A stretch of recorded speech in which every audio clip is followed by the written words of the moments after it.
Le cadre harmonisé, l'instance d'analyse et d'identification des zones à risque et des populations en insécurité alimentaire et nutritionnelle au Sahel et en Afrique de l'Ouest, vient de boucler les travaux de la première session.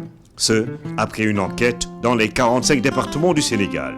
La particularité cette année, c'est une enquête en ligne en raison de la Covid-19. Je souhaite d'abord saluer la présence de tous les acteurs majeurs que vous êtes ou que vous représentez ici à ce rendez-vous désormais incontournable de l'agenda de notre lutte commune contre l'insécurité alimentaire et nutritionnelle dans nos pays.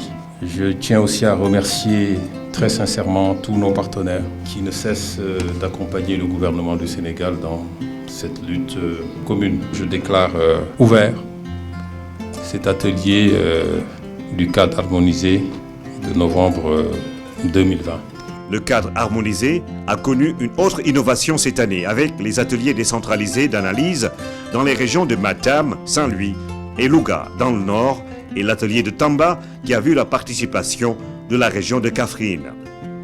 Des innovations saluées par le SILS, le comité inter-État de lutte contre la sécheresse au Sahel.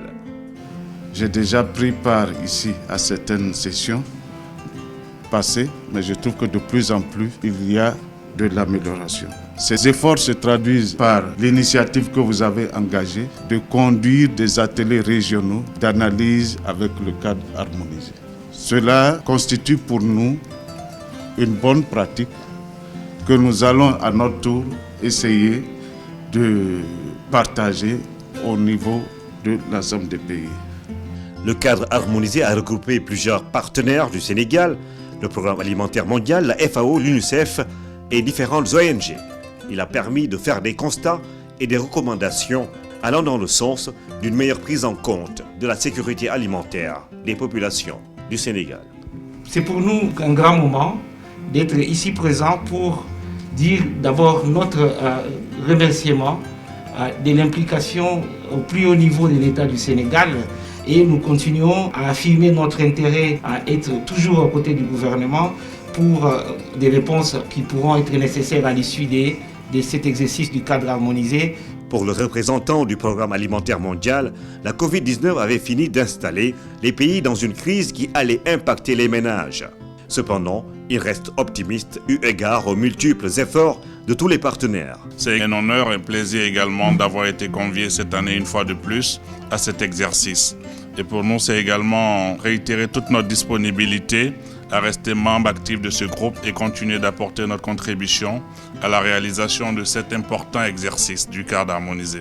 Ça a été une semaine longue, difficile, et Dieu merci, les résultats sont là aujourd'hui pour avoir une meilleure lisibilité sur les éléments de programmation pour l'année à venir. De mémoire de cadre harmonisé, jamais un ministre de la République n'a participé à une session. La présence du ministre secrétaire général du gouvernement et de son adjoint démontre l'attachement et l'engagement du gouvernement du Sénégal à prendre au sérieux cette question de la lutte contre l'insécurité alimentaire comme une priorité. Bienvenue, Monsieur le ministre. Vous allez assister donc en direct aux résultats, à la présentation des résultats de ce qui se passe. Vous allez tâter le pouls, vous allez voir exactement quelle est la situation alimentaire du pays.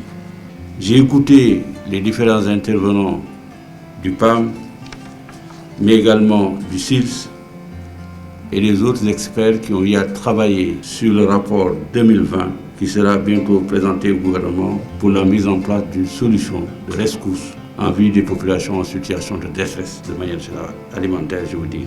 J'ai retenu dans les commentaires qui ont été faits une préoccupation essentielle par rapport à cette pandémie qui nous frappe et je puis vous dire que le gouvernement est très conscient que cette pandémie n'a épargné aucune structure de notre pays et aucun secteur de développement social et de développement économique. À ma qualité de ministre, je peux vous dire que je suis très rassuré par rapport à ce qui a été dit et par rapport à ce qui a été présenté. Et M. Gueye a dit tout à l'heure, c'est jamais au Sénégal on est entré en phase 4 ou 5, si j'ai bien compris. Et cette année également, c'est rassurant de voir ce que nous avons vu. À ce stade de travail, je peux rentrer en me disant qu'un bon travail a été fait et comme rapporteur auprès de qui de droit, je me ferai le devoir et vraiment le plaisir également de dire Voilà ce que nous avons fait, voilà ce que nous avons besoin de faire dans le futur. Quelqu'un a dit que le travail du cadre harmonisé est un travail complexe, difficile, et il faut à chaque fois apporter les preuves irréfutables de ce qui a été dit et avancé, et en même temps prouver la fiabilité et la pertinence de ce qui est dit. Je mesure à sa juste valeur toute la complexité de l'œuvre que vous avez accomplie. Nous avons besoin, nous, gouvernements, techniciens, structures gouvernementales, ce genre d'exercice. C'est la seule raison pour laquelle je suis venu aujourd'hui pour découvrir. Et croyez que vous aurez conquis un fan qui sera régulier dans vos travaux et accompagnera le travail, tout en souhaitant, in fine, qu'on n'ait plus besoin de ces structures-là, où nous allons travailler en termes de sécurité alimentaire et autres, mais simplement en termes de mise à disposition de la production. Ça voudra dire que nous serons un pays émergent. Monsieur le secrétaire exécutif, c'est fait un plaisir d'être avec vous, et ça me rassure ce qui a été présenté aujourd'hui, et ça augure de lendemain meilleur dans nos rapports à nous tous. Merci et félicitations pour vos travaux. En attendant la validation des résultats du cadre harmonisé de Saly par le SILS et autres instances, il est à noter que quelques départements sont phasés en situation de crise. Rendez-vous en mars 2021 pour la seconde session du cadre harmonisé.